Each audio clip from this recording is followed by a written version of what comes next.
Hello mga ka-vlog. Eto mga ka-vlog, nadali ko rin ng dalawang pasaway. Ayan. Yan, dalawang pasaway. Nadali rin. Yan ang takbo ng takbo rito. Ngayon, huli na sila. Hindi sila makatakas dito sa mousetrap na ginawa ko. Napaka-effective. Binili ko lang to sa naglalako. Ito yung mousetrap na binili ko sa naglalako.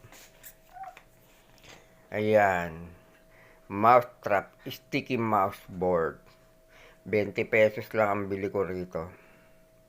Pero ito ang resulta. Dalawa agad ang nadali. Di nabawasan na dalawa. Nag-alaga pa man din ng pusa para mahuli ito. Ito lang pala katapat nila. Like, share, and follow nyo lang tong ginawa ko. Thank you mga ka-vlog.